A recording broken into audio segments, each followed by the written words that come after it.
Hello aspirant, कैसे हैं आप लोग। आई होप आप लोग बहुत अच्छे होंगे। और हमने जो वादा किया था आज आपके सामने निभाने आ गए। मेरे साथ बहुत सारे बच्चे सवाल किए कि सर जनरल साइंस तो आप पढ़ा रहे हैं, लेकिन सारे सवालों को कहां से करें, हम उनको कहां से टैकल करें। तो हम आ चुके हैं अपना एमसीक्यू का सीरीज लेकर के, complete general science MCQ series, जिसमें हम लोग बायोलॉजी से शुरू कर रहे हैं, बायोलॉजी का कंप्लीट पैकेज। और बार बार बोलेंगे कि शुरू किए हो, हम कभी नहीं बोलते हैं, लेकिन ये इंपॉर्टेंट क्वेश्चन है हमारे पूरे टीम का रिसर्च। और हम अभी बताएंगे आपको वीडियो में कि कैसे कैसे हम लोगों ने कहां कहां से पिक करके सवाल उठाया, जिसमें बीपीएससी का पूछा गया सवाल उसको तोड़ मड़ोड़ के, हो सकता है बीपीएससी डीएनए से पूछा तो आरएनए से पूछेगा, ऑलरेडी आरएनए से भी पूछ चुका है तो आरएनए का पूछ सकता है रेट्रोवायरस में। तो इस तरह से हम लोग अप्रोच को पकड़ने का काम किए हैं। जिस तरह से अभी आप लोग को सवाल दिखेगा, तो आप लोग शुरू किए हैं हमारे साथ इस सफर को, तो प्लीज इस लेक्चर को तो कंप्लीट करिए, क्योंकि इसमें बहुत सारा इंपॉर्टेंट सवाल कराया जा रहा है जो कि संभावित 1 2 3 4 5 6 7 8 10 हम इसे काउंट नहीं करा सकते हैं, लेकिन हो सकता है कि इसमें से 80% आ जाए, 20% आ जाए, 30% आ जाए, लेकिन कंप्लीट कवरेज हम आपको देंगे। तो आइए हम पहले रिसोर्सेज को क्लियर कर दें और थोड़ा सा कठिनाई को क्लियर करते हुए हम आगे बढ़ते हैं। तो हमारा रिसोर्सेज और अप्रोच क्या है। तो पहला रिसोर्स एंड अप्रोच हमारा एनसीईआरटी। कौन कौन क्लास का, तो छठा का। सवाल दिखाएंगे कि हमने छठा से उठाया है, और ये भी दिखाएंगे भाई साहब कि सवाल छठा से पूछा गया है, सतवां का, अठवां का, ये रहा नौवां का, ये रहा 10वां का। चारों पांचों किताब यहां पर हमारे स्टूडियो में पड़ा हुआ है। हम देखते हैं, उसको इवेल्युएट करते हैं, हमारे टीम इवेल्युएट करते हैं। दूसरा जो बच्चे लोगों का कंफ्यूजन है, सर लूसेंट कवर किए हैं, सर कवर किए हैं उसको। सबसे बड़ा समस्या होता है मेरे दोस्त कि 4 5 किताब है सर मार्केट में। पहला एनसीईआरटी का भार, दूसरा लूसेंट, और तीसरा घटना चक्र, जिसमें प्रीवियस ईयर और आया गया सवाल का पूरा कलेक्शन है। बच्चा इसी के पीछे भागता है, कर तो लेता है सब सवाल टिक ऑप्शन देख देख के, सब करते होगे भाई, हम रिलेटेबल हैं, हमने भी किया था, रिलेटेबल हैं कि सवाल उठाओगे इससे और इससे करोगे, 100% करोगे, लेकिन तुम जब एक्सप्लेनेशन को पढ़ोगे तुमको समझ में नहीं आएगा। तब वहां तुम्हें लगेगा कि एगो कोई समझा देता इस सब सवाल को ना, तो बहुत मजा आता, वो सारा सवाल मिलेगा। और चौथा, ये मत सोचना है सर 4 नंबर पे इसको क्या रखे, ना किसी को सरियाना था 4 नंबर पे, इसीलिए इसको सरिया है बढ़िया से। ये कौन क्या है, पीवाईक्यू, किसका, बीपीएससी, कहां का, 20 ईयर्स, 20 साल का सवाल लिए। देखो भाई, 20 साल का सवाल तनी मनी सवाल नहीं होता है। सब सवाल ऐसा नहीं है कि 20 सवाल का एग्जैक्ट उठा के रख लिए, सारे थीम को पकड़ा गया, और थीम को पकड़ा तो हमारे टीम को ऐसा पता चला कि सर थीम कॉमन है। अभी आगे बोले ना कि इसको फ्रेम वाइज लेक्चर को देखो, चाहे तुमको 2x पे देखना है, 3x पे देखना है, 5x पे देखना है, तुम्हारे एबिलिटी के ऊपर है भाई। देखो अब जैसे ही सवाल शुरू करेंगे, ज्यादा इसे भाषणबाजी नहीं, सवाल शुरू करते हैं, क्योंकि बहुत सारा लेक्चर है, क्योंकि हमने आपसे वादा किया है कि पूरे जनरल साइंस को, इवन सिर्फ जनरल साइंस नहीं, पूरे जीएस को हम करवाएंगे क्वेश्चन के थ्रू। हम अकेले नहीं करवाएंगे, और भी टीचर रहेंगे। तो जनरल साइंस के लिए आप लोग हमें प्रेम और स्नेह देते हैं, और इकोनॉमिक्स के लिए और बिहार स्पेशल के लिए ये तो पक्का हम करवाएंगे। तो पहला सवाल हम पकड़ के रखते हैं आपके सामने, देखना ध्यान से, सवाल को देखना और सवाल को संभालना। पहले थोड़ा सा हम सरक जा रहे हैं, और वीडियो को पॉज करो, हर एक सवाल में हम थोड़ा सा सरकेंगे, ये हम लोग का थीम रहेगा। थोड़ा सा सरकेंगे, पॉज करना है, रोकना है वीडियो को, लाइव तो हो नहीं भाई, वीडियो को रोक करके उस सवाल को अटेम्प्ट करो, ऑप्शन अपना मन टिक कर लो, ए बी सी कोई भी, और जब हम डिस्कस करें तो मैच करो। और सिर्फ और सिर्फ टिक करके चुप नहीं रहना है, सोचना है कि हुआ तो हुआ, नन ऑफ दीज का है, हुआ हुआ तो ए बी क्यों हुआ, सी क्यों हुआ। तो फट फट सारा वो जो वहां का लिखा हुआ पट्टी, जो आप लेक्चर में कहीं ना कहीं से पढ़े हो या हमसे पढ़े हो, तो पूरा उस ड्यूरेशन का पूरा सीन याद आना चाहिए। अगर ये चीज आपको याद आ रहा है तो you are on a right path भाई। उस सीन से उठाकर एक सवाल ना रखे हैं, उस सीन से तो बहुत सवाल हो सकता है। देखिए इधर पूरा एक्सप्लेनेशन पड़ा हुआ है, इसको मत झांकना। एक्सप्लेनेशन ऐसे भी तो नहीं कोई के समझ में आएगा नहीं, क्योंकि हम अपने हिसाब से बनाए हैं इसको, ताकि हम एक्सप्लेन कर पाए। इसमें भी थीम को समझो, हम बार बार रिपीट नहीं करेंगे, वीडियो का स्टार्टिंग है, पहला क्वेश्चन है, इसलिए हम थीम रिपीट कर रहे हैं। क्या होगा कि जितने भी एक्सप्लेनेशन है इन सब में कुछ वर्ड्स को हाईलाइट किया गया है, इनसे भी सवाल बनेगा और पीछे पूछा गया सवाल को भी हाईलाइट किया गया है। तो सिर्फ क्वेश्चन नहीं, ऑप्शन को भी तोड़ना है, उसको भी ममोड़ना है कि अगर इस थीम से रिलेटेड, अगर पहला ही क्वेश्चन है थोड़ा सा, इसलिए हम थोड़ा सा इसमें हम थीम बता रहे हैं, फोटोसिंथेसिस से रिलेटेड थीम पे क्वेश्चन आया है, तो फोटोसिंथेसिस से पे कितना भी सवाल बने, वो सारे सवाल को हम लोग को कैप्चर करना है। ठीक है, थोड़ा सा हम सरकते हैं, देखो वीडियो पॉज कर लो और आंसर को, अब आंसर जो भी लोग सोच लिया है बहुत बहुत अच्छा बात है, आंसर को सोच लिए हैं, तो आइए हम अब हम सवाल को छेड़ते हैं और टटोलते हैं। क्या है इस सवाल में? The process of photosynthesis in which conversion of light energy to chemical energy is done by splitting। किसको तोड़ता है? देखो यहां पर डिफिनीशन भी है कि भैया फोटोसिंथेसिस में क्या वाटर मॉलिक्यूल टूटता है। सवाल यहां भी बनेगा कि फोटोसिंथेसिस में कौन टूटता है, तो वाटर मॉलिक्यूल यानी H2O टूटता है और ऊर्जा में कन्वर्ट होता है, तो कौन कौन एलिमेंट में टूटता है? यानी photosynthesis is a process in which water molecule is breaking down, टूट रहा है, तो किन किन एलिमेंट में टूट रहा है? ठीक है, ऑप्शन देखते हैं, हाइड्रोजन, ऑक्सीजन या दोनों, क्या इनमें से कोई नहीं। ठीक है, यही हमारा बीपीएससी का पैटर्न रहता है। तो देखते हैं कि क्या होगा पहले। तो जब भी हम लोग वाटर को तोड़ते हैं, H2O को, जब फोटोसिंथेसिस होता है, कहां? In the presence of sunlight and chlorophyll. Clear? कहां क्या क्या होना चाहिए? लाइट होना चाहिए और क्लोरोफिल होना चाहिए। जब इन दोनों के प्रेजेंस में टूटता है तो क्या क्या मिलता है हम लोग को? वाटर, या वाटर टूटता है तो हाइड्रोजन, हाइड्रोजन मॉलिक्यूल और ऑक्सीजन मॉलिक्यूल। देखिए तो ऑप्शन में है क्या? हाइड्रोजन एंड ऑक्सीजन मॉलिक्यूल, यानी हमारा आंसर क्या होगा?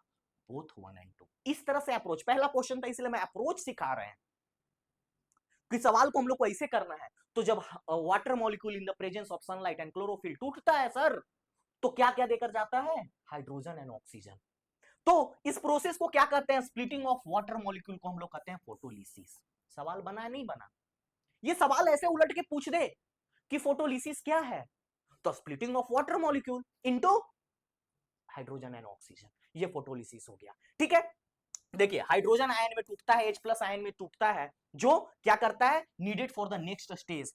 किस स्टेज के लिए? क्लेविन साइकिल। इसको क्या बोलते हैं हम? Calvin cycle. कैल्विन साइकिल क्या होता है? जिसमें हमको एनर्जी फॉर्म स्टोर्ड होता है। एक सवाल यहां भी बन गया कि what is Calvin cycle in the photosynthesis. ठीक है, तो इस तरह से ये पूरा पीपीटी जो होगा एक्सप्लेन्ड पीपीटी, और ये सादा पीपीटी कहां मिलेगा आप लोग को? वीडियो के लास्ट में हम बताएंगे। इसलिए नहीं कि तुम लोग वीडियो लास्ट तक देखो, हमको इसका कोई शौक नहीं है, जिसको देखना है देखे, जिसको नहीं देखना है नहीं देखे, लेकिन वहां इसलिए बताएंगे क्योंकि वीडियो के लास्ट में सोर्स रखा हुआ है कि हाँ बताएंगे आप लोग कि कैसे कैसे जा करके देखेंगे, नहीं तो हमको पूरा स्लाइड सरकाना पड़ेगा। ठीक है, हम लोग देखते हैं। ठीक है, अब देखिए, light energy is transferred into chemical energy, ये सवाल आया चुका है, इसलिए इसको पीला किया हुआ है। लाइट एनर्जी किस में कन्वर्ट होता है? केमिकल एनर्जी में। कौन से प्रोसेस में? फोटोसिंथेसिस में। ये सवाल ऑलरेडी आया हुआ है। तो हमने क्या किया कि एक सवाल को लिया, उससे रिलेटेड थीम में जितना सवाल था सबको हमने यहां पर डिक्लेयर कर दिया और क्लियर कर दिया। यानी एक क्वेश्चन से देखिए हम लोग किस तरह से, तो ये पहला क्वेश्चन था, हमने आपको थीम को समझाया। थीम आप समझ गए होंगे, तब आप समझ गए होंगे कि हम लोग सही जगह आए और सही जगह से कर रहे हैं। दूसरा क्वेश्चन को करो, पॉज करो और करो। चलिए देखिए, पॉज किए आप लोग, किए होंगे बहुत अंदर, जो भी आंसर होगा। Holozoic mode of nutrition. Holozoic mode of nutrition में कहता है कि सीक्वेंस में सरियाओ, कि कैसे हम लोग अगर खाना खाते हैं, इनटेक ऑफ फूड करते हैं हम लोग, तो हम लोग का कहां से डाइजेशन शुरू हो जाता है? माउथ से, बकल कैविटी, ये हम लोग क्या बोलते हैं इसको? Buccal cavity. यहां से हम लोग का डाइजेशन शुरू हो जाता है फूड का। तो पहले हम लोग खाना इनटेक करते हैं, तो उसके बाद क्या होता है? डाइजेशन होता है, कि हम लोग उसको एक्सक्रीट कर देते हैं, कि एसिमिलेट करते हैं। यानी हम लोग को सीक्वेंस में सजाइए कि प्रोसेस ऑफ होलोजोइक न्यूट्रिशन। तो क्या होना चाहिए? पहला ऑप्शन क्या भाई? डाइजेशन। डाइजेशन तो पहले नहीं करेंगे। दूसरा एसिमिलेशन, भाई पहले डाइजेस्ट ही नहीं, पहले तो डाइजेस्ट होगा तब एसिमिलेट होगा। इजिशन, पहले तो पचाएंगे फिर एसिमिलेट करेंगे तब इजेक्ट करेंगे। इंजिशन, यानी कुछ इंटेक करेंगे, एंड एब्जॉर्प्शन। ठीक है, ये ऑप्शन क्लियर आपको हुआ? नहीं हुआ? तो आइए पहले समझते हैं। 5 step for basic holozoic nutrition. क्या है 5 स्टेप? आंसर छोड़ दो मेरे भाई, आंसर छोड़ दो, आंसर पे भी नहीं जाते हम लोग, पहले समझते इस सवाल का मोटिव क्या था और इस सवाल में है क्या क्या। पहला बात, पहला स्टेप क्या होता है? इंजेक्शन। इंजेक्शन का मतलब खाओगे ना, खाएंगे, इंजेक्ट करेंगे अपने अंदर तो खाएंगे, यानी इनटेक ऑफ फूड, यानी खाना, हम लोग खाते हैं, इनटेक करते हैं फूड को। दूसरा डाइजेशन, जब खाए हो तो पचाना शुरू करोगे, जो कि हम लोग का डाइजेशन कहां से शुरू होता है? बक्कल कैविटी से शुरू हो जाता है, सैलेबरी ग्लैंड, याद करो थोड़ा सा, ये सब चीज पहले से कनेक्ट होना चाहिए, इसे एलिमेंट्री कैनाल को कनेक्ट करो पूरा, एलिमेंट्री कैनाल और जितना हम लोग को गैस्ट्रिक ग्लैंड था, सॉरी गैस्ट्रिक ग्लैंड बोल रहे हैं, जितना भी हम लोग को डाइजेस्टिव ग्लैंड था सबको कनेक्ट करो। एलिमेंट्री कैनाल शुरू होता है बक्कल कैविटी से, उसमें क्या क्या होता है बक्कल कैविटी में? भैया बक्कल कैविटी में लीप आता है, टीथ आता है और टंग आता है। टंग से सवाल पूछ चुका है लगातार 2 साल से, बताइए टेस्ट बर्ड के बारे में। तो ये सब चीज ना पूरा ऐसे दिमाग में झनझनाना चाहिए, जैसे ये सब कोई भी टॉपिक से सवाल समझे तो इससे क्या होगा कि रिकॉल होगा माइंड में। ऐसा डिस्कशन कोई करा दिया होगा यूट्यूब पे फ्री में तो हमको बता देना, कमेंट कर देना और हमको लिंक भेज देना उस टीचर का, उस इंस्टीट्यूट का वीडियो का, कि इस तरह से पाटे पाट सोर्स बता करके सब कुछ करा करके। क्योंकि भाई हम भी तैयारी किए तो हमको कठिनाई पता है, जनरल साइंस में कितना कठिनाई होता है। अरे कठिनाई तो उन्हें होता है जिन्होंने 9th-10th में हिंदी मीडियम से रहे थे, जो बिहार बोर्ड के स्कूल में, जो बिना स्कूल गए, बिना टीचर के कोचिंग से पढ़ के 10वां बोर्ड दिया, 12th बोर्ड दिया, चाहे आर्ट से दे, कॉमर्स से दे, साइंस से दे। समस्या उनको होता है, उनको ये सब कुछ समझ में नहीं आता है भाई साहब, उनके लिए हिंदी में साइड में पीडीएफ है। तुम लोग कमेंट करना कि सर एक्सप्लेनेशन भी पीडीएफ हमको हिंदी में दे दीजिए, तो कुछ नहीं करना है, हमारी टीम को सिर्फ इसको हिंदी में कन्वर्ट करना है। कन्वर्ट करके आपको हिंदी वाले जो हमारे स्पेशलिस्ट हैं वो उसको चेक करते हैं पहले कि हाँ सही सही हिंदी में कन्वर्ट हुआ है कि नहीं, सेंड कर देते हैं। जगह नहीं था, जगह का अभाव था, और ये हम अभी ये स्टेप शुरुआत किए हैं। जैसा आप लोग का रिस्पॉन्स रहेगा उस हिसाब से आपके डिमांड के ऊपर इन चीजों को आपके सामने परोसा जाएगा। तो आइए, पहला क्या था सर? पहला था इंजेक्शन यानी इनटेक ऑफ फूड। दूसरा स्टेप डाइजेशन। डाइजेशन में हम लोग क्या करते हैं? कॉम्प्लेक्स फूड खा लिए, धर के एकदम पेल दिए, धर के माठा रोटी एकदम लौका की सब्जी पूरा एकदम खा लिए, तो क्या होगा? कॉम्प्लेक्स फूड है वो ना, उसको ब्रेक करेगा सिंपलर फूड में। क्या होता है, इसी को क्या बोलते हैं? डाइजेशन। तो व्हेन द कॉम्प्लेक्स फूड जो खाए हो, धर के एकदम चापे हो अंदर, उसको क्या करेगा? तोड़ेगा। क्या, कौन तोड़ता है उसको? हमारे पेट के अंदर क्या है? डाइजेस्टिव इंजाइम्स है, जो क्या करते हैं? हाइड्रोक्लोरिक एसिड रिलीज करता है, जो पेप्सिन रिलीज करता है, म्यूकस रिलीज करता है, सब हम बताएंगे। तो वो क्या करता है? कॉम्प्लेक्स मटेरियल को क्या करता है? सिंपलर फॉर्म में तोड़ता है। फिर तोड़ने के बाद क्या होता है? एब्जॉर्प्शन। भाई इसको तोड़ दिया, फूड खाए हो तुम, धर के 25 गो रोटी खा लिए हो, खाता है भाई 25 गो रोटी, झूठ नहीं बोल रहे हैं। यहाँ मेस में लइकन ना पैसा दे रहा है 3200-3500 रुपए, सोचता है कि कम से कम 15-16-20 गो रोटी तो खाएंगे, तो खाता है, तो खा लिया दबा करके, तो ये क्या हो गया? ये सिंपलर फॉर्म में टूटेगा, और टूटेगा तो क्या होगा? सेल आएगा और आकर के इसमें से न्यूट्रिएंट्स एब्जॉर्ब करेगा। पनीर खाए हो तो प्रोटीन एब्जॉर्ब करेगा, रोटी खाए हो तो प्रोटीन और उसमें उसके अंदर का फाइबर एब्जॉर्ब करेगा, उसके बाद तुम चावल खाए हो तो कार्बोहाइड्रेट एब्जॉर्ब करेगा, तो यहां से एब्जॉर्ब करेगा, तो क्या होगा? तीसरा प्रोसेस एब्जॉर्प्शन। भाई डाइजेशन हो गया तो एब्जॉर्प्शन करेगा, एब्जॉर्प्शन हो गया यानी क्या होगा? Nutrients are absorbed in fluid. कोई दिक्कत? इसमें लिखल का पर ध्यान मत दो, जो बोल रहे हैं उसको सुनो। लिख तो इसलिए देते हैं कुछ पॉइंट ना छूटे और बच्चा को कुछ चीज को समझ में ना आए तो देख ले। फिर क्या होता है? एसिमिलेशन। एसिमिलेशन क्या होता है? तो जब फूड आपका एब्जॉर्ब हो गया, तो एब्जॉर्ब होने के बाद आपका बॉडी में सेल का जहां जहां रिक्वायरमेंट होगा वहां भेजेगा। अच्छा आपका वो ऐसे कट लग गया था, तेरे इश्क में तूने मुझे दगा दिया, तेरी बेवफाई में हमने नस काट लिया, तो जो नस काटे हो उस नस को कौन जोड़ेगा ले आकर के? उसको रिपेयर कौन करेगा? तुम्हारा प्लेटलेट्स तो उस ब्लड को क्लॉटिंग को रोक दिया, ठीक है, फाइब्रोजेन वहां तुम्हारा आया, ब्लड को रोक दिया, ब्लड क्लॉटिंग को रोक दिया, लेकिन उसको रिपेयर कौन करेगा? उसके टिश्यू, डैमेज टिश्यू को रिपेयर कौन करेगा? सेल को पता कैसे चलेगा? तो कहां पता चल गया, लेकिन वो कहां से लेके आएगा? न्यूट्रिएंट्स, सीमेंट बालू लेके आएगा ना रिपेयर करने के लिए, तो वही क्या होगा? एसिमिलेशन। एसिमिलेशन में क्या होता है? Absorption of nutrient by the cell. ये काम हो गया। उसके बाद आपके बॉडी से क्या होगा? इजेशन, यानी रिमूवल ऑफ अनडाइजेस्टेड फूड। किसी तरह का कोई समस्या यहां पर? तो सरिया ना दो इसको सरिया दो। पहला ऑप्शन क्या था? क्या बताएं? इसको मत देखो, पहला ऑप्शन क्या बताएं? इनटेक ऑफ फूड, इंजेशन, यानी 1 नंबर पे ये होना चाहिए। दूसरा, जैसे ये तो डाइजेशन, 2 नंबर पे ये होना चाहिए, ठीक है। फिर क्या, सॉरी इजेशन पे हो गया, इंजेशन। दूसरा, तीसरा, डाइजेशन के बाद क्या होना चाहिए? एब्जॉर्प्शन की एसिमिलेशन, यहां पर समस्या होता है बच्चा लोगों को, सर एब्जॉर्प्शन करे क्या एसिमिलेशन करे? भैया जब एब्जॉर्ब ही नहीं करेगा तुम्हारा बॉडी तो उसको पता कैसे चलेगा कि हमको भेजना है? तो थर्ड नंबर पे क्या होगा? एब्जॉर्प्शन। फोर्थ नंबर पे एसिमिलेशन। और सबसे तो मिला लो 4 1 5 4 1 5 4 1 5 और 2 3। कोई समस्या? Option C. चलिए हम बार बार ऑप्शन टिक टक नहीं करेंगे, हम सिर्फ एक्सप्लेन करेंगे, ऑप्शन टिक कर लेना। ये सब हम नहीं कर सकते हैं कि हाँ इसे ढूंढ ढूंढ के, ये सब एक दो शुरुआत है, फैमिलियर हो जाओगे, हम बस एक्सप्लेन कर देंगे, तुम खुद बोलोगे अरे ऑप्शन बी था सर, ऑप्शन ए था भाई। ठीक है, तो इस तरह से हो कनेक्टेड होकर के काम करना है, ऐसे नहीं कि हम आ रहे हैं इसी अनाप शनाप कोई को पढ़ा के चल दिए। 3 बच्चा बैठ के यहाँ पढ़ रहा है, देख रहा है लाइव, तीनों इस बार बढ़िया से क्लियर करेगा। हम एक बार इन लोग को देखते भी नहीं है, बस इन लोग खाली इन लोग हमको देखते रहता है।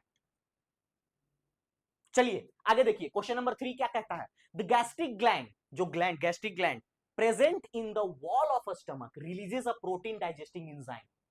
वही पीछे पीछे से सवाल था, कौन सा एंजाइम की बात कर रहा है? तो देखिए एनसीईआरटी का कटिंग, एनसीईआरटी का कटिंग उठा के रखे हैं हम, कहीं नहीं है, 10th का एनसीईआरटी है, पेज नंबर 85 उठा के खोल लो, उठा के खोलो और देखो, ये सवाल आया हुआ सवाल है, पीवाईक्यू है, डायरेक्ट नहीं है, उसको तोड़ा ममोड़ा गया है। ये सवाल था बस कि स्टोमक कौन रिलीज करता है? तो ये हाइड्रोक्लोरिक एसिड रिलीज करता है। ठीक है, ये एक डायरेक्ट क्वेश्चन था, लेकिन यहां सवाल को कैसे चेंज किया, देखो सवाल को चेंज कैसे किया है हमने, चेंज कैसे किया है उसको समझो। बीपीएससी पूछ चुका है कि स्टमक क्लीनिंग जो हाइड्रोक्लोरिक एसिड रिलीज करता है, बहुत सारा बच्चा ये ऑप्शन सोचा होगा, सोचा था कि नहीं सोचा था मेरे भाई? सच बताना, सोचा था या नहीं सोचा था? ये सवाल को, ये आंसर नहीं है। यहां पर क्या लिख रहा है? Release a protein digesting the enzyme, यानी स्टमक गैस्ट्रिक ग्लैंड वो कौन सा प्रोटीन रिलीज करता है? तो यहां पर देखो ना, साफ साफ लिखा हुआ है, कहां लिखा हुआ है? हाँ, this hydrochloric acid comma a protein digesting enzyme called pepsin and mucus. The digestion of a stomach is taken care by the gastric gland. कोई दिक्कत? Present in the wall of a stomach, these release hydrochloric acid. यानी हमारा जो पेट है उसका जो gastric gland क्या release करता है? हाइड्रोक्लोरिक एसिड रिलीज करता है, लेकिन एक डाइजेस्टिव इंजाइम भी रिलीज करता है, उस इंजाइम का नाम पेप्सिन है और म्यूकस है। यानी इसमें क्या होना चाहिए? Pepsin and mucus, pepsin and mucus. यहां पर ऑप्शन चेंज कर लो 1 एंड 2। मेन मोटिव डिस्कशन है, स्लाइड में इधर उधर हो जाता है कहानी। चलिए आगे बढ़ते हैं। Blood stored in blood bank at 4 degree Celsius, 4 degree Celsius पर यूजिंग एंटीकोगुलेंट। यानी देखिए हमारे बॉडी में, हम आप लोग को पता है हमारे बॉडी में जो ब्लड को प्रिजर्व करने का काम कौन करता है? ऐसे हम लोग को बॉडी में ब्लड फ्लो कर रहा है, उसको प्रिजर्व करने का काम कौन करता है हमारे बॉडी में? Oxalic acid. हमारे बॉडी में ऑक्सैलिक एसिड इस ब्लड को प्रिजर्व करने का काम करता है। तो अगर यही ब्लड जो ब्लड बैंक में जाकर रखा गया, उसको प्रिजर्व करने का काम कौन करेगा? तो उसको प्रिजर्व करने के लिए कोई केमिकल होना चाहिए। तो उस केमिकल का नाम क्या है? उस केमिकल का नाम है एसिड साइट्रिक डेक्सट्रोज और citric phosphate dextrose, ACD and CPD. ठीक है, और ये सब ऑप्शन गलत है, इसको याद करना पड़ेगा। ठीक है, इसको याद करना पड़ेगा ब्लड बैंक में। और एक बात आप लोगों को बता दें, सबसे ज्यादा ब्लड बैंक कहां है? यूपी में है। और भारत में कितना है? 3800 प्लस है। बिहार में कितना है? 300 अप्रोक्स। और सबसे ज्यादा पटना। आया क्वेश्चन तो इंफॉर्मेशन दे देते हैं, थोड़ा थोड़ा इंफॉर्मेशन, यही एडिशनल इंफॉर्मेशन है। ठीक है, तो क्या है? ACD used in historically for blood storage, यानी ब्लड स्टोरेज में पहले बहुत जमाना में यूज किया जाता था। Act as a anticoagulant. ठीक है, एंटीकोगुलेंट यानी ब्लड को जमने ना दे, थक्का ना हो जाए, इस तरह से पैकेट में ब्लड पैक्ड रहता है। ठीक है, इसके ऊपर लिखा रहता है जो भी है, पॉजिटिव निगेटिव जो भी, और यहाँ पर इसे पाइप लगा हुआ रहता है। ठीक है, ऐसे पैकेट में ब्लड रहता है, तो ये जम ना जाए इसके लिए कौन सा हम लोग यूज करते हैं केमिकल? एसिड साइट्रिक डेक्सट्रोज और साइट्रिक फॉस्फेट डेक्सट्रोज। ठीक है, दूसरा अभी हम लोग इसको यूज करते हैं। ठीक है, ये क्या करता है? डेक्सट्रोक्स नरिशेस आरबीसी और फॉस्फेट बैलेंस द पीएच। ठीक है, जो डेक्सट्रोस है ये क्या करता है? आरबीसी को मेंटेन रखता है। मेन हम लोग का ब्लड में क्या है? आरबीसी। रेड ब्लड सेल है, यही खत्म हो जाएगा, हेमोग्लोबिन खत्म हो जाएगा तो ब्लड ब्लड नहीं दिखेगा, सिर्फ तेरे खून में पानी नजर आएंगे, खून में तेरी लालिमा कहां गई, आ तू है इस भीड़ में तो लड़ के दिखा, उस रन में जीत के दिखा, है दम तो लहू बहा कर दिखा। तो लहू कहां से बहेगा, ठीक है ना, खून कोई में चढ़ा देंगे तो लहू बहेगा तो पानी छरछरा जाएगा। तो इसको मेंटेन कौन करता है, आरबीसी को मेंटेन करने का काम कौन करता है, डेक्स्ट्रोज काम करने का मेंटेन करने का काम करता है। और पीएच को कौन बैलेंस करता है, तो फॉस्फेट बैलेंस करता है, ठीक है। ये सब एडिशनल इंफॉर्मेशन है, हो सकता है बीपीएससी इस बार ना पूछे, अगले बार ना पूछे, तो सवाल का कहां से लाएगा सवाल, सिलेबस के बाहर तो नहीं ना जाएगा, यही जाएगा ब्लड, मसल, वेन, यही जाएगा। विच of the following is not layer of heart, which of the following is the not layer of heart, यानी हमारे हृदय जो 3 लेयर से मिलके बने हैं, उन तीनों लेयर का नाम क्या है सर। अब तुरंत हार्ट ध्यान में, दिल धड़कना चाहिए कि क्या क्या फंक्शन था, तुरंत याद करो, याद करो क्या कहां पढ़े थे मास्टर, क्या पढ़ाया था, तुरंत दिमाग में पेज में आना चाहिए। Heart, heart system, circulatory system, the pumping system of the heart, ये तुरंत दिमाग में रिकॉल होना चाहिए। क्या क्या था भाई, पहला याद आया सर, हार्ट जो है मुट्ठी का साइज का होता है, हाँ इसके अंदर और क्या होता है, इसके अंदर 3 लेयर पढ़े तो सर कुछ याद आ रहा है, इंडो, मेजो, और एक था सर इंडो मेजो और इपिकार्डियम मेडोकार्डियम, ऐसे कुछ कुछ। देखो हम ऐसा क्यों तुम लोगों को सिखा रहे हैं भाई, कि ऐसा ही होना चाहिए जब सवाल आप देखे तो, अगर आपको करंट रिवाइज्ड है एकदम तो फटाफट टिक मार दो, अगर नहीं आता तो इस तरह से ऐसे मुड़ी ऊपर करके कुछ कुछ सोचना पड़ता है, इसे मंथन करना पड़ता है, ऐसे पॉन्डरिंग करो एकदम दिमाग में। तो क्या चलिए पहला इपिकार्डियम होता है भाई साहब, इपिकार्डियम फर्स्ट लेयर होता है, ठीक है, ये इसको क्या बोलते हैं हम लोग, protective layer of the heart, ये होता है protective, protective layer of heart, इसी को बोलते हैं। मेसोकार्डियम, ऐसा कुछ नहीं पढ़े थे सर, मेसो तो नहीं पढ़े थे, मायोकार्डियम पढ़े थे, ऐसा कुछ पढ़े थे क्या हम लोग क्या पढ़े थे, मायोकार्डियम, या यहीं पर क्या होता है, पंपिंग होता है ब्लड का, यही पंपिंग सिस्टम होता है, यानी मायोकार्डियम ही जो है जो सबसे ठीक होता है, ठीक है। और कुछ कुछ याद आ रहा है क्या, एक बात याद आ रहा है, हार्ट जो था उसके बीच, इसको क्या बोलते थे हम लोग, याद आ रहा है कुछ, पेरिकार्डियम, याद आ रहा है, इसको बोलते थे पेरिकार्डियम मेम्ब्रेन, और इसके अंदर एक फ्लूइड भरा हुआ रहता था, उसको क्या बोलते थे, पेरिकार्डियल फ्लूइड, जो क्या करता था, हार्ट को झटका से बचाता था। तुम अगर मेरा दिल तोड़ दोगे तो मेरा दिल क्या धड़कना बंद कर देगा, तुम लड़की हो, तुम लड़के हो, ऑक्सीजन तो नहीं, वही चीज है, दिल धड़कना बंद थोड़ी कर देगा, तो दिल धड़केगा, तो वो फ्लूइड क्या करता है, जर्क को बचाता है, जर्क से बचाता है, मान लीजिए आप गिर गए, ऐसे उलट गए, मोटरसाइकिल से गिर गया, ऐसे सीढ़ी से गिर गए, तो क्या हो गया, हार्ट हम लोग का आगे पीछे हो सकता है, तो उसमें हम लोग का बॉडी ऑर्गन भी तो हिलेगा, क्योंकि ऐसा फिट थोड़ी नट बोल्टू से किया हुआ है, तो हिलेगा, तो क्या हो सकता है, टच हो सकता है हमारे रिबिकेज से, क्योंकि रिबिकेज इसके ऊपर है और इधर लंग्स है, तो लंग्स से, तो इसमें क्या हो सकता है, चोट लग सकता है, इसी की वजह से इसके बीच में एक फ्लूइड भरा हुआ रहता है, पेरिकार्डियल फ्लूइड बोलते हैं। चलिए, सब तो बहुत डिस्कशन हार्ट का लेक्चर है, पीछे पड़ा हुआ है, सारा लेक्चर हम पढ़ाए खुद है, देख सकते हो, ठीक है। आइए, तो ये क्या होता है देख लीजिए, thick layer of the heart, ठीक है, उसके बाद inner most layer leaning of the heart chamber, ठीक है, ये इंडोकार्डियम, लेकिन इसमें कौन नहीं होता है, मेसोकार्डियम, ठीक है, आपको समझ में आना चाहिए। लेकिन सर मेसोकार्डियम होता क्या है, ऑप्शन में तो इसे कोई बनाया नहीं होगा, तो मेसोकार्डियम क्या, it refers the embryologically to the temporary tissue, एक टेम्पररी टिश्यू है, जब टिश्यू पढ़ाएंगे ना तो ये टेम्पररी टिश्यू होता है मेसोकार्डियम, ठीक है ना, वो यहां पर थोड़ा सा पता हो जाना चाहिए, इसलिए बता के। चलिए इसको देखिए, फटाक से पॉज करिए। आइए, क्या पढ़ता है सर, ओमनीसेलिया, ये सब क्या लिख दिए हैं सर, है ना, फ्रेंच फ्रेंच लिख दिए, ओमनीसेलिया, ईसेलिया, मीनिंग, इसका मीनिंग क्या है, सेल कम फ्रॉम सेल्स, नहीं समझ में आया सर, क्वेश्चन नहीं समझ में आया, बहुत लोग को तो क्वेश्चन समझ में नहीं आया होगा, देखो समझाते हैं, कोई हार्ड क्वेश्चन नहीं है, कहता है कि ओमनिस सेलिला ई सेलिला, जिसका मीनिंग, ऐसा क्वेश्चन में लिखा हुआ है, इसका मीनिंग होता है कि सेल कम फ्रॉम सेल, देखिए ओमनिसेलिया, जिसका अर्थ है कि सभी कोशिकाएं कोशिकाओं से ही उत्पन्न होते हैं, क्या बात है, हिंदी में पढ़ने में मजा आ जाता है, लेकिन बाइलिंगुअल दोनों पढ़े जाएंगे तो एक क्वेश्चन डील करने में 6-7 मिनट लग जाएगा। इसका मीनिंग क्या होता है कि cell are made up of the cell, यानी कह सकते हैं कि ये कह रहा है क्वेश्चन कि कौन ऐसे थे जिन्होंने कहा था कि सेल जो खुद को डिवाइड करता है, डिवीजन ऑफ सेल के बारे में किन्होंने बात किया था कि कोशिकाएं खुद को डिवाइड करते हैं, तो ये नाम आप लोग को याद होगा, जब पीछे लेक्चर पढ़ा रहे थे, ये कहा थे रडोल्फ विर्चो, इन्होंने कहा था। ये कहां के थे? ये जर्मनी के थे, तो इसको जर्मन में ये लिखा हुआ है, ठीक है। ये जर्मनी के थे जिन्होंने कहा था कि कोशिकाएं खुद को डिवाइड करती हैं।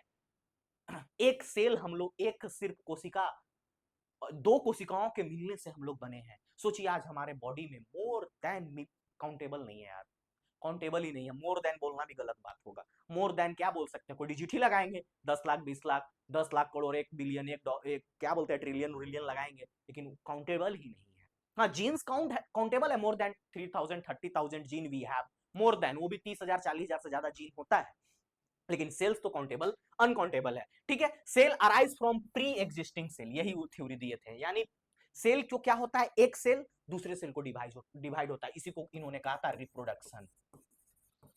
भाई एक सवाल से हम पूरा टॉपिक पढ़ा सकते हैं, इस सवाल को कॉपी कर लेना तो पूरा सेल का थ्योरी पढ़ाने लग जाएंगे, इसलिए इतना टाइम बर्बाद नहीं करना है, बहुत क्वेश्चन करना है। चलिए, the communication between the central nervous system, सवाल देख लो, the communication between the central nervous system and the other part of the body. कहना क्या चाहता है सवाल, जो आपका एक खोपड़ी है, इससे और other part of the body, see central nervous system, इसको क्या बोलते हैं, सीएनएस, जो आपका सेंट्रल नर्वस सिस्टम है, उससे आपके other part of the body से, हाथ आप हिला रहे हो, ऐसे चोट लगा तो आपको करना है, यानी अदर पार्ट हो गया ये।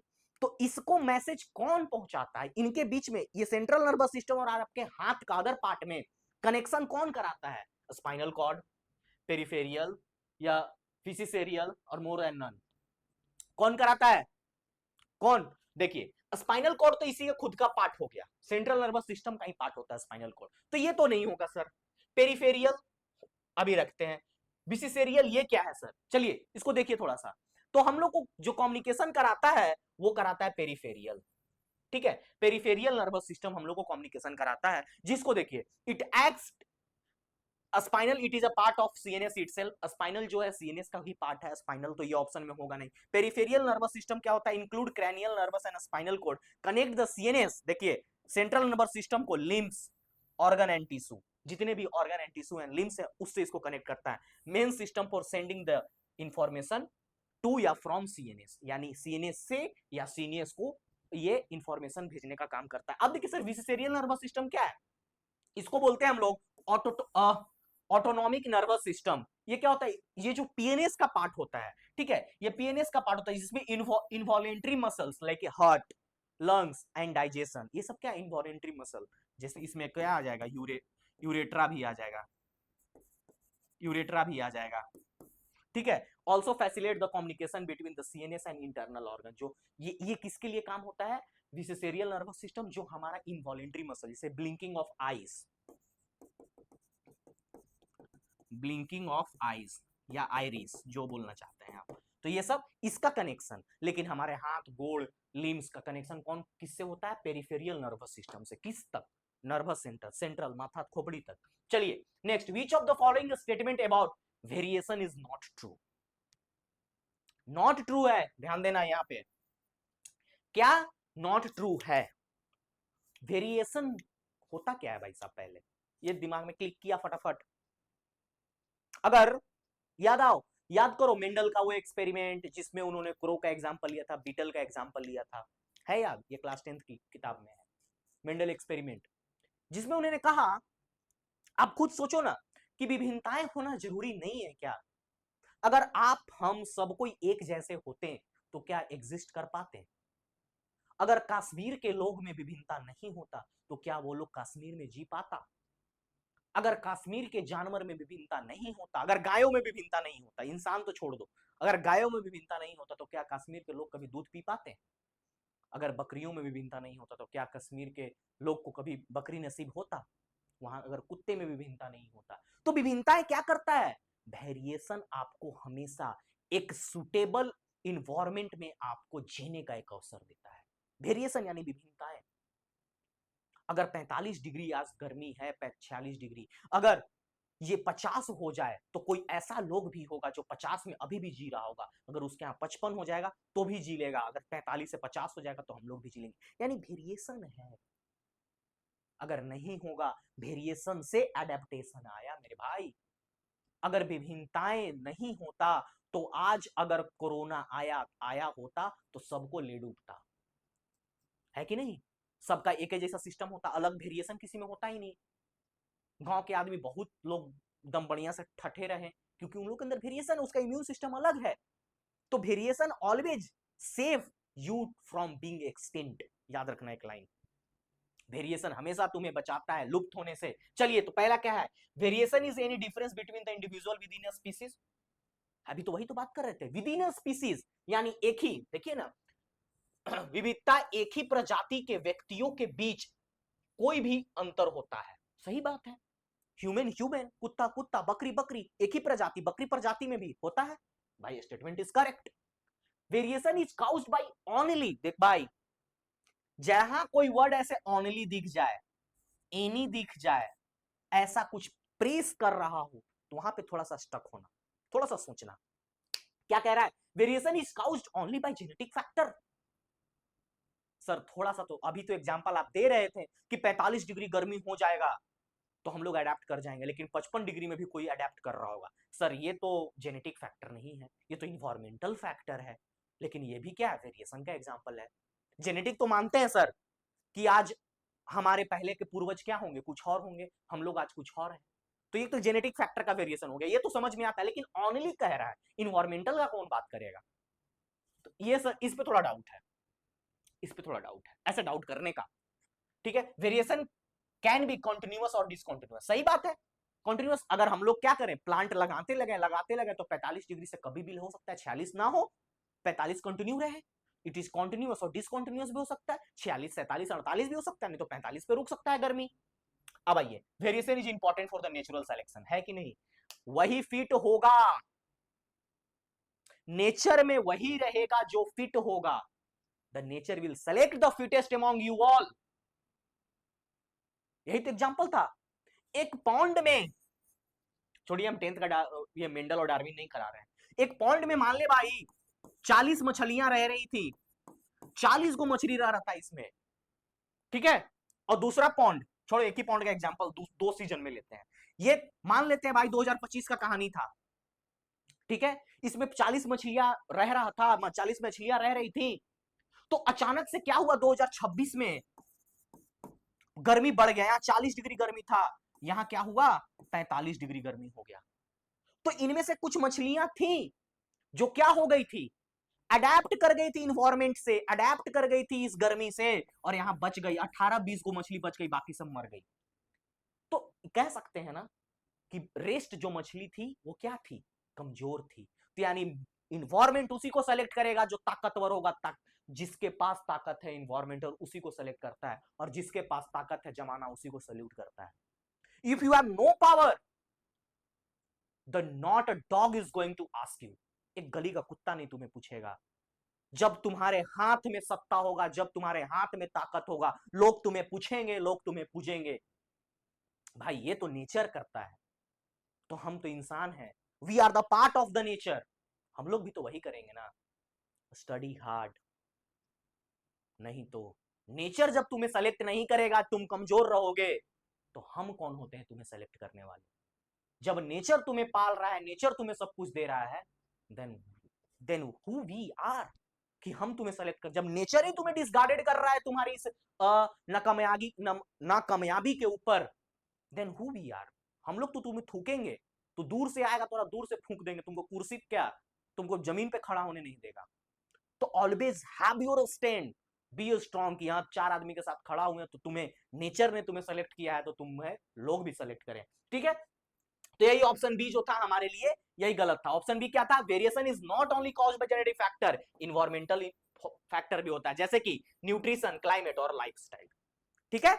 जैसे कि देखिए, कॉन्टिन्यूअस वेरिएशन स्मूथ होता है, ग्रेजुअल डिफरेंस होता है जैसे कि हाइट और वेट, लेकिन डिसकॉन्टिन्यूअस होता है जैसे कि blood group. Discontinuous, blood group discontinuous है, मेरा ए पॉजिटिव है, मेरा सॉरी बी पॉजिटिव है, सकता है मेरे बाल बच्चा का कुछ और हो जाए, ये वेरिएशन ही है, ये क्या हो सकता है, डिसकॉन्टिन्यू हो सकता है। चलिए आगे बढ़ते हैं। एटॉप्सिस इज द नेचुरल डेथ, ठीक है? सेल का नेचुरल डेथ, जो ट्रिगर्ड किसके द्वारा किया जाता है? सच सच बोलना, लाइजोसोम मारे हो कि नहीं? अगर मारे हो तो भाई बहुत अच्छा, तब तुम्हें मेरा भी लेक्चर का जरूरत है। ठीक है, लाइसोसोम इसका आंसर नहीं होगा, सबसे पहले बता दें। Apoptosis is a natural death of a cell. क्या होता है, सेल जब खुद से डाई कर जाता है, सेल का सारा मैकेनिज्म ग्रीस मोबिल खत्म, तो सेल मर गया, तो it is triggered by lysosome. हमने क्या बोला, ये तो पहले नहीं होगा। जो तुम सोचते हो ना सुसाइडल बैक लाइसोसोम को बोलते हैं मार देगा, ये नहीं होगा। ठीक है, बी माइटोकॉन्ड्रिया गोल्गी बॉडी, दो ही तो ऑप्शन है, या दोनों में से दोनों हो सकता है, या ये तो हम ही बोल दिए तुमको नहीं होगा। 60-70% बच्चा तो मार दिया होगा, हम ये नहीं कहते 70-90-100% बच्चा मारा होगा, मार दिया होगा लाइसोसोम। लाइसोसोम नहीं होगा, it is not triggered by the lysosome, it is triggered by the mitochondria. याद रखना, इसको हिंदी में बोलते हैं भाई, हिंदी में एटोप्सिस ही लिखा हुआ है, mitochondria, it is trigger by mitochondria, इसका ऑप्शन जो है माइटोकॉन्ड्रिया है। ठीक है, apostasis is the programmed or natural death progress essential in maintaining the tissue in the homeostasis and eliminating the damage on the necessary cell. The key organ responsible trigger that toxicity is mitochondria। देखिए mitochondria क्या करता है, release cytochrome into the cytoplasm. क्या करता है ये this activity class enzyme, ये सब चीजें आप लोग पढ़ने के लिए हम पूरा यही बात बता दी है आप लोग को। चलिए, विच of the following is a genetic material for retrovirus. Retrovirus के लिए जेनेटिक मटेरियल कौन होता है, वो कौन होता है, डीएनए होता है, आरएनए होता है, यूरासेल होता है, ये क्या होता है। तो इसके लिए आप लोग को सबसे पहला ऑप्शन दिख रहा होगा डीएनए, वही टिक करेगा, लेकिन इसका आंसर क्या होगा, आरएनए। आरएनए जो होता है जेनेटिक मटेरियल होता है रेट्रोवायरस के लिए। कैसे होता है, सवाल बनेगा हाउ, सब पढ़ा है पीछे लेक्चर में भाई, हाउ, इसको बोलते हैं हम लोग रिवर्स ट्रांसक्रिप्शन। ये सर आप कहां पढ़ाए हैं, तो हम पढ़ाए हैं पीछे लेक्चर, उठा के देख ले भाई, हम पढ़ाए हैं किसमें, central dogma of biology, central dogma, जिसमें हमने क्या बताया है, डीएनए टू आरएनए और आरएनए टू प्रोटीन, जिसमें हमने बनाया डीएनए से प्रोटीन कैसे बनता है, इसको ट्रांसक्रिप्शन बोलते हैं, ट्रांसक्रिप्शन ट्रांसलोकेशन। और ये क्या होता है, जब आरएनए जब डीएनए आरएनए से यहाँ डीएनए पे आता है तो इसको हम लोग बोलते हैं रिवर्स ट्रांसक्रिप्शन। ठीक है, तो ये रिवर्स ट्रांसक्रिप्शन होता है डीएनए में, इसको हम लोग रिवर्स देखे, reverse transcriptase to convert RNA into DNA inside the host cell which integrate into the host genome। जब हम लोग आरएनए से डीएनए बनाते हैं तो उसको क्या बोलते हैं, रिवर्स ट्रांसक्रिप्शन। उसी प्रोसेस को लेकर के क्या बनाता है, रेट्रोवायरस किसको यूज करता है, आरएनए को यूज करता है। ठीक है, चलिए बात समझ में आ गया, यही है यूरासेल। यूरासेल क्या है, नाइट्रोजनस बेस है, किसमें, आरएनए में। ठीक है, ये खुद एक जेनेटिक मटेरियल नहीं होता है यूरासेल, ठीक है, ये सिर्फ नाइट्रोजनस बेस होता है। In which of the following daughter cell have same number of chromosome as mother cell. कौन में, सेल डिवीजन का है, मियोसिस में, मिटोसिस में, फिजन में, किस में, आप लोग को याद आ रहा होगा, इसमें कंफ्यूजन हो जाता है। तो इसका हम लोग ऑप्शन क्या होगा, इसका ऑप्शन होगा मिटोसिस। मिटोसिस क्या होता है सर, मिटोसिस होता है it is a process in which daughter cell with the same number of chromosome as the mother cell, यानी डाइप्लॉइड सेल, जितना मदर में होगा, मदर सेल में होगा उतना ही कितना होगा, डाउटर सेल में होगा, use to growth and repair. इसको किस में हेल्प करता है, ग्रोथ एंड रिपेयर में। इसको ध्यान से समझ लीजिए, produces daughter cell with the same number of chromosome as the mother cell, जितना डाउटर सेल में number of chromosome mother cell में होगा उतना ही क्या होगा, डाउटर सेल में होगा। तो क्या बोलता है, same number of chromosome as mother cell. तो कौन सा डाउटर सेल जो है having same number of chromosome, तो किस में होता है, ये तो माइटोसिस में होता है। ठीक है, ये चीज हम लोगों ने देख लिया। चलिए आगे, सब आपको पीडीएफ मिल जाएगा, आप सब पीडीएफ को पढ़ लीजिएगा। ये सब इतना मेहनत से सवाल बनाया हुआ है, सब सवाल कहीं ना कहीं टकराएगा, सब सवाल को निचोड़ के बनाया गया है, बिस्खोपड़ा आदमी सवाल बनाया है, और इसमें से हमने इसको किस तरह से स्ट्रक्चर किया है, बहुत सारा सवाल को छांट छांट के एकदम खुद से हम बैठ के और हमने इसको स्ट्रक्चर कराया है। चलिए next, in aquatic plant large air cavities are present in the parenchyma to help them to float, this tissue is known as. भाई प्लांट जो है किस टिश्यू के कारण पानी में तैर पाता है, तो कौन सा टिश्यू उसमें प्रेजेंट होता है, स्क्लेरेनकाइमा, एरेनकाइमा, क्लोरेनकाइमा और मोर ऑफ द देम। इसका आंसर क्या होगा, एरेनकाइमा। एरेनकाइमा ऐसा ही एयर दिख रहा है आपको, यानी ये क्या होता है, स्पेस होता है, it is a special type of plant tissue, ये एक special type of plant tissue है जिसके अंदर क्या होता है, इस तरह का देखिए, इस तरह का कैविटी रहता है, एयर कैविटी होता है उनके अंदर। एयर कैविटी यानी space between the parenchyma, parenchyma के अंदर स्पेस होता है। This space help in buoyancy, buoyancy क्या है? इट इज अपथ्रस्ट फोर्स जो क्या करता है उसको फ्लोट करने में हेल्प करता है, तो ड्यू टू एरेनकाइमा। ठीक है, ये चीज आप लोग को पता होना चाहिए। The involuntary muscle in the human bodies are, अभी जस्ट पीछे डिस्कस कर चुके हैं, आंख का सही है, यूटेरस सही है, ब्रांचेज ऑफ लंग्स सही है, ये सब सारे क्या है? इनवॉलेंट्री। इनवॉलेंट्री मसल क्या होता है? जिसपे हमारा कंट्रोल ना हो। आंख पे इसे मटकाना आपका कंट्रोल है? नहीं है। यूटरस, यूटरस आपके इस यूटरस, यूटरस पे कंट्रोल है? किसी का नहीं है। ब्रांचेज ऑफ लंग्स, ब्रांचेज जिसमें क्या आता है? ब्रोंक्लीज, ब्रोंक्लीज आता है, ट्रियोल्स आता है, ये सब पे किसी का कंट्रोल है? नहीं है। ठीक है, तो इस देखिए ब्रोंकी ऑफ लंग्स, इस पे कंट्रोल है? नहीं होगा। Wall of bronchi have a smooth muscle that help in regulation of air flow, that is involuntary. सांस ले रहे हो ना भाई, तो लंग्स से क्या होता है? Exchange of gases. रोक सकते हो क्या सांस लेना? नहीं रोक सकते हो। ठीक है, which of the following is not connective tissue in human body, हम लोग के अंदर कनेक्टिव टिश्यू कौन सा नहीं है? एलियोरल टिश्यू। कहां होता है एलियोरल टिश्यू? है कनेक्टिव टिश्यू या नहीं है? बहुत सारे बच्चा कंफ्यूजन हो जाएगा। है भाई, that bind a skin to muscle, connect करता है। एडिपोज टिश्यू कहां होता है? एडिपोज टिश्यू, एडिपोज टिश्यू हम लोग को क्या करता है? फैट स्टोरेज में हेल्प करता है। सब लिख लो अगर लिखना चाह रहे हो कहीं तो। कार्टिलेज सबसे पहले, ये तो होगा ही। लिगामेंट पढ़े ही हम लोग की लिगामेंट है। कार्टिलेज ये आपका कान का, नोज, ये सब क्या है? कार्टिलेज। लिगामेंट, लिगामेंट क्या करता है?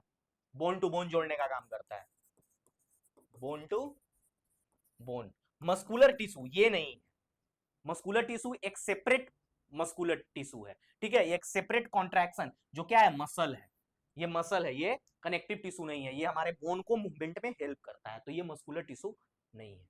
ठीक है, how do plant change their shape, plant अपना शेप कैसे चेंज करता है? हम लोग तो अपना शेप चेंज करते हैं, जिसे हम लोग ज्यादातर कर नहीं पाते हैं, लेकिन हम लोग को क्या ऐसे हैं तो ऐसे कर दिए तो शेप चेंज हो गया ना। हम लोग शेप कैसे चेंज करते हैं? By changing our body design of skeleton system, हम लोग स्केलेटन सिस्टम का बॉडी डिजाइन को चेंज करते हैं। अगर हम लोग ऐसे हैं, अपेंडिकुलर में है, तो हम लोग ऐसे हो जाएंगे तो एक्सियल पोजीशन में आ जाएंगे। लेकिन हम लोग परमानेंटली चेंज नहीं करते, लेकिन टेम्पोररीली कैसे चेंज करते हैं? तो हम लोग स्केलेटन सिस्टम का स्ट्रक्चर को चेंज करके करते हैं। बट प्लांट कैसे करेगा? बाय फोटोसिंथेसिस, भाई फोटोसिंथेसिस तो खाना बनाता है। By changing the amount of water, पानी का कुछ लेन देन, ऐसा कुछ है क्या? नहीं जानते, जानते हो तो बहुत अच्छा है। By strengthening the sclerenchyma, sclerenchyma क्या है? टिश्यू, ये टिश्यू है, सेल टिश्यू है जो उस बनाने में हेल्प करता है उसके बॉडी डिजाइन को। तो ये इसको मजबूत करके, या changing the amount of water, देखिए बात को समझिए, by changing the amount of water, plant अपने शेप को अमाउंट ऑफ वाटर को चेंज करके कर सकता है, अपने बॉडी डिजाइन को चेंज कर सकता है। दिस प्रोसेस को क्या बोलते हैं? टर्जर प्रोसेस कंट्रोल, प्रेशर कंट्रोल, इसको क्या बोलते हैं हम लोग? टर्जर प्रेशर कंट्रोल बोलते हैं। इससे क्या होता है? इसमें changing the amount of water में प्लांट शेप अपना चेंज करता है। कहां देखने को मिलता है? Opening and closing of stomata, stomata देखते हैं खुलता बंद होता है, शेप चेंज हो रहा है ना, तो उसमें क्या होता है? उसमें हम लोग ट्रांसपीरेशन देखते हैं वाटर का। ठीक है, movement of leaf, example Mimosa pudica, ये क्या है? मूवमेंट कैसे होता है? हम लोग छुई मुई पौधा पढ़े हैं ना, एनसीईआरटी में दिया हुआ है भाई। छुई मुई पौधा, छुई मुई पौधा कैसे करते हैं? जैसे छूते तो क्या होता है? उसके वाटर मॉलिक्यूल्स इधर से उधर होते हैं, तो जिसकी वजह से प्लांट में क्या होता है? मूवमेंट होता है। तो due to changing amount of water, यानी जल की मात्रा को बदलकर हम लोग क्या कर सकते हैं? पौधे में आकृति को बदल सकते हैं। ठीक है, चलिए नेक्स्ट, विच gland secrets growth hormone, growth hormone कौन सा ग्लैंड को, ग्लैंड हम लोग का सीक्रेट करता है? ठीक है, तो इसको देखिए आप लोग, हम लोग का पहले सबसे पहले एड्रेनल ग्लैंड। ठीक है, इसके फंक्शन को आपको पता होना चाहिए। दूसरा पीनियल ग्लैंड, तीसरा पिट्यूटरी ग्लैंड। पिट्यूटरी ग्लैंड जो है हम लोग का, अब थोड़ा जल्दी जल्दी कर रहे हैं, आप लोग हैबिचुअल हो चुके होंगे अब तक। पिट्यूटरी ग्लैंड जो है हम लोग का, इसको एक और नाम से जाना जाता है, इसको मास्टर ग्लैंड भी कहते हैं। मास्टर ग्लैंड ये क्या करता है? This gland is responsible for our growth, ये हम लोग को ग्रोथ और डेवलपमेंट के लिए होता है। और ये क्या करता है? ये बेटर मेटाबॉलिज्म में भी हेल्प करता है, ये हम लोग का पिट्यूटरी ग्लैंड। पिट्यूटरी ग्लैंड जो है हम लोग को, इसको एक और नाम से जानता है, ग्रोथ हार्मोन के एक और नाम से जानते हैं हम, जिसको हम लोग बोलते हैं सोमैट्रोपिन, जो कि secreted by the anterior lobe of the pituitary gland. ठीक है, often called as master gland, इसको मास्टर ग्लैंड भी कहा जाता है। चलिए ठीक है, which of the following is a plant hormone, इसमें से प्लांट हार्मोन देखिए कितना अच्छा अच्छा क्वेश्चन को पकड़ के लाया गया है। इंसुलिन, क्या है, प्लांट हार्मोन है कि नहीं? थायरोक्सिन ये सब किस में? अरे ह्यूमन में है भाई।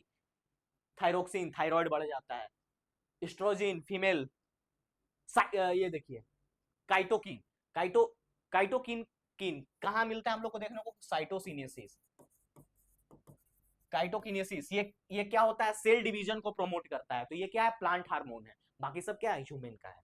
ठीक है, चलिए, xylem in the plant are responsible for the transport of, xylem को हम लोग किस चीज के लिए यूज करते हैं? जो जाइलम हम लोग बोलते हैं वो क्या किसके लिए रिस्पॉन्सिबल होता है प्लांट में? वाटर का ट्रांसपिरेशन, ट्रांसपोर्ट के लिए, वाटर एंड डिजोल्व मिनरल के लिए, गैसेस के लिए, more of the above non. तो बताइए इसमें क्या होता है? वाटर एंड डिजोल्व मिनरल्स जो हमारे प्लांट में है, जो वाटर एंड डिजोल्व मिनरल्स है, जो किसके थ्रू? जाइलम के थ्रू नीचे से ऊपर ले जाया जाता है। ठीक है, ये क्या करता है? ये कहां से लेके जाता है? From soil to upward from root stem and leaves, कहां तक? रूट स्टेम और लिप पे लेके चला जाता है। और ये इसके अंदर क्या क्या होता है? इसके अंदर ट्रैकीज होता है, जाइलम एंड पेरेन्काइमा होता है। ये गैस को सपोर्ट नहीं करता, ये प्लांट में गैस लेकर के नहीं जाता है। ठीक है, यहां तक क्लियर हुआ? चलिए आगे बढ़ते हैं। Choose the correct statement. Herbivores need shorter intestine to digest cellulose और कार्निवोरस नीड लॉन्गर, ये दोनों पे ध्यान देना है। हर्बीवोरस जो शाकाहारी हैं उन्हें क्या चाहिए? आंत जो होता है उनके अंदर बड़ा होता है, और कार्निवोरस जो है उनके अंदर क्या होता है? लॉन्गर इंटेस्टाइन, बड़ा होता है टू डाइजेस्ट मीट। क्या बात सही है?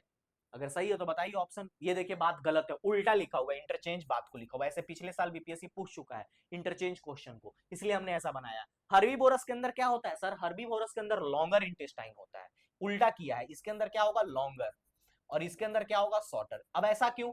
तो हर्बीवोरस होता है उनको सेलुलोज पचाना होता है, घास उस खाते हैं उन लोग, तो उन लोग को सेलुलोज पचाना होता है, इसलिए उनको लॉन्गर ये लगता है इंटेस्टाइन, और हम लोग को क्या लगता है? शॉर्टर इंटेस्टाइन लगता है। ठीक है, तो ये चीज गलत है। कार्निवो देखिए, herbivores need shorter intestine to digest cellulose, cellulose digest करने के लिए। ठीक है, इसलिए स्टेटमेंट गलत है। Herbivores like cows eat plant material to cellulose a complex carbohydrate, इसको पका जो पचाने में टाइम लगता है उसको उन लोग को क्या चाहिए? लॉन्गर चाहिए, क्योंकि उन लोग का इंटेस्टाइन लंबा होता भी है। कार्निवोरस में क्या होता है? जो carnivores like lion tiger consume protein rich meat which is digest compare to cellulose, cellulose को पचाने में ज्यादा टाइम लगता है और इसको पचाने में कम लगता है, तो इसीलिए देखिए पूरे स्टेटमेंट को इस तरह से किया गया। बात समझ गए? ये बहुत कॉमन सी बात है, एनसीईआरटी में है। The breakdown of pyruvate to give carbon dioxide water and energy that take place in, ये किसके अंदर प्लेस करता है? ये हम लोग के अंदर किसके अंदर होता है? साइटोप्लाज्म, माइटोकॉन्ड्रिया, क्लोरोप्लास्ट और नन ऑफ द अबव। तो ये देखिए, during the cellular respiration period from the cytoplasm cytoplasm inter into the mitochondria, कहां होता है सर? हम लोग के अंदर माइटोकॉन्ड्रिया। तो कैसे होता है? तो इसमें क्या होता है? माइटोकॉन्ड्रिया जो होता है वो कार्बन डाइऑक्साइड वाटर को तोड़ता है। देखो वाटर को तोड़ेगा, हम लोग पढ़े थे कि पीछे पढ़े थे H2O किस में टूटता है? H+O2। तो इस साइकिल में क्या होता है कि कार्बन डाइऑक्साइड वाटर और एनर्जी टूटता है फॉर्म में, hence the complete aerobic breakdown in pyruvate CO2 energy take place inside the mitochondria। ये किसमें होता है? माइटोकॉन्ड्रिया में होता है। Albumin is the most important amino acid, कहां पाया जाता है? एल्बुमिन कहां पाया जाता है? ये हमारे लीवर के अंदर पाया जाता है। ये हार्ट के अंदर नहीं, लंग्स के अंदर नहीं, लीवर के अंदर, ये लीवर के अंदर पाया जाता है। मेन साइट जो एल्बुमिन का होता है वो लीवर के अंदर होता है। इसका रोल क्या होता है? ऑस्मेटिक प्रेशर को मेंटेन करना, ऑस्मेटिक प्रेशर को मेंटेन करने का इसका रोल होता है। ठीक है, देखिए किस तरह से कितना इंपॉर्टेंट सवाल आप लोग के लिए रखा गया है।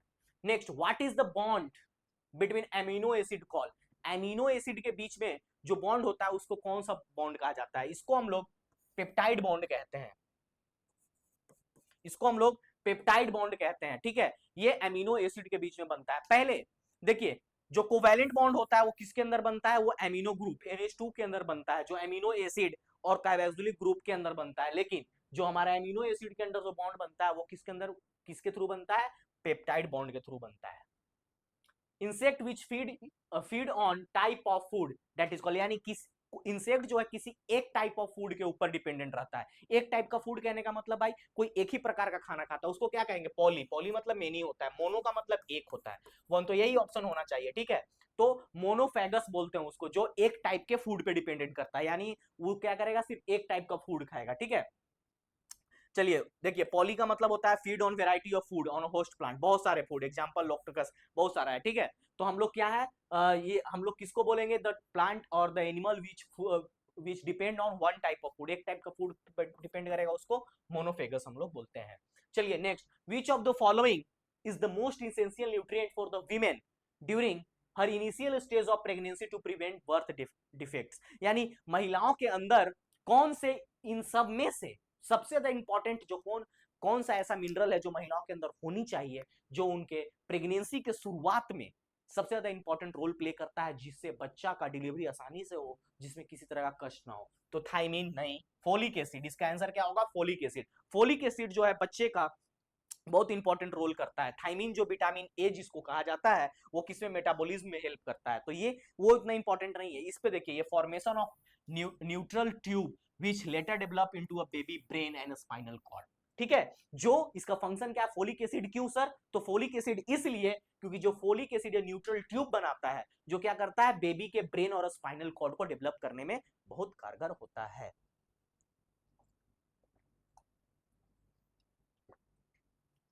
The maximum amount of urea is present in, maximum amount of urea कहां, सबसे ज्यादा यूरिया हमारे बॉडी में कौन से वेन में प्रेजेंट होता है, देखिए सारे वेन का नाम दिया हुआ है, तो ये सबसे ज्यादा हमारा हैप्टिक वेन में प्रेजेंट होता है। चलिए सर, हैप्टिक वेन में क्या कैसे रहता है, तो ये क्या करता है, हैप्टिक वेन कहां से ब्लड कैरी करता है, carry blood from liver reach in freshly produced area, हमारे लीवर से इस ब्लड को कैरी करता है। लीवर क्या करता है, वहां पर लीवर हमारे वहां पर प्रोडक्शन ऑफ यूरिया, वहां पर बहुत उसका हब है, तो वहां से फ्रेशली प्रोड्यूस्ड यूरिया कौन कैरी करता है, हैप्टिक वेन, ठीक है।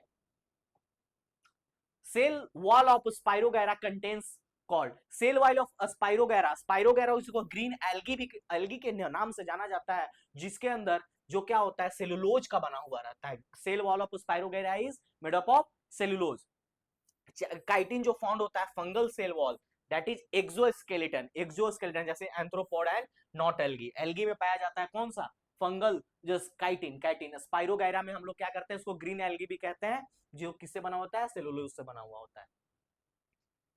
Conversion of nitrates to nitrate is called, nitrites को नाइट्रेट बनाने का प्रक्रिया को प्रक्रिया को क्या बोलते हैं हम लोग, तो इसको हम लोग बोलते हैं नाइट्रोबैक्टर, नाइट्रोबैक्टर बोलते हैं, ठीक है। पहले देखिए अमोनिया, अमोनिया से नाइट्रेट बनता है, ठीक है, NH3 से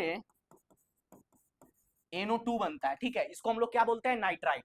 तो इस प्रोसेस को हम लोग क्या बोलते हैं, नाइट्रोसोमैंस बोलते हैं, नाइट्रोसोमैंस। लेकिन जब ये अमोनिया बन जाता है, उसको फिर से हम लोग क्या करते हैं, नाइट्रेट बनाते हैं, उस प्रोसेस को हम लोग कैरिड आउट बाय नाइट्रोबैक्टीरिया, इसको हम लोग नाइट्रोबैक्टीरिया कहते हैं, यानी नाइट्रेट से नाइट्रेट बनने का प्रक्रिया को हम लोग क्या बोलते हैं, nitrobacteria. The process of cell respiration is carried out by, cell respiration का प्रोसेस कौन कैरी करता है, तो देख लीजिए mitochondria, chloroplast, nucleus, more than above, कौन होगा, तो ये माइटोकॉन्ड्रिया होगा। यानी सेल रेस्पिरेशन जो होता है किसके थ्रू कैरी किया जाता है, mitochondria, main site of aerobic respiration and ATP production, पीछे हम लोग देख चुके हैं, ठीक है। क्लोरोप्लास्ट किसमें होता है, फोटोसिंथेसिस में। न्यूक्लियस क्या होता है, control house of the cell होता है, ठीक है। चलिए next, the golden rice variety is rich in which type of following, तो गोल्डन राइस जो ये क्या है, ये हम लोग इस एक तरह से हम लोग इसको बोल सकते हैं, हम लोग की बायोटेक्नोलॉजी का हेल्प करके हम लोग क्या करते हैं, गोल्डन राइस बना रहे हैं। गोल्डन राइस बनाने का ये फायदा क्या है भाई साहब, तो फायदा हम लोग को है कि इसमें हम लोग न्यूट्रिएंट्स ऐड कर रहे हैं। जो हम लोग अभी राइस खाते हैं उसके अंदर राइस में क्या होता है, कार्बोहाइड्रेट सिर्फ होता है, क्या होता है, कार्बोहाइड्रेट। तो हम लोग क्या कर रहे हैं कि उसमें हम लोग उसके जीन को मॉडिफाइड करके हम लोग इसको बोल सकते हैं genetic engineering, genetic genetic engineering से हम लोग क्या करते हैं, राइस में कुछ एडिशनल बेनिफिट ऐड करते हैं, एडिशनल मिनरल ऐड करते हैं, जिसके जो गोल्डन राइस जो हम लोगों ने बनाया है उसमें सबसे ज्यादा कौन सा कैरोटीन है, बीटा कैरोटीन बोलते हैं इसको, बीटा कैरोटीन इसमें है, ठीक है। बीटा कैरोटीन प्रेजेंट है गोल्डन राइस में। गोल्डन राइस क्या है, golden rice is a type of rice which is created by the genetic engineering by by intervening into the cells of a rice के cell में छेड़खानी करके उसके cell में कुछ इंजेक्ट करके हम लोग उसको डेवलप किए हैं। Next, which part of female reproductive system remain blocked after tubectomy, tubectomy के बाद, यानी जब हम लोग बोलते हैं ना कि जब जब किसी महिला को बेबी नहीं चाहिए होता है तो उसके बाद ट्यूबेक्टोमी कराते हैं, तो कौन से पार्ट को हम लोग उसको ब्लॉक करते हैं? तो फैलोपियन ट्यूब को ब्लॉक करते हैं। फैलोपियन ट्यूब को ब्लॉक करने से क्या होता है भाई साहब? तो जो एग और स्पर्म है, एग प्लस स्पर्म दोनों का मिलान नहीं होता है, ठीक है, और जाइगोट नहीं बन पाता है, क्योंकि हम लोग क्या करते हैं, उसको ब्लॉकेज कर दें। This process fallopian tube are cut और टाइड, इसको बांध दिया जाता है, block to prevent egg from reaching the uterus, uterus में एग से पहुंच रहे हैं, sperm from reaching the egg, और स्पर्म को एग से मिलने के लिए रोकते हैं हम लोग। तो ये सब हम लोग का छोटा छोटा कहानी था, जिसकी वजह से हम थोड़ा सा लास्ट में हम खींचे हैं कहानी को, ज्यादा हम डिटेल में एक्सप्लेन नहीं किए हैं ताकि बहुत बड़ा वीडियो हो जाता, ठीक है।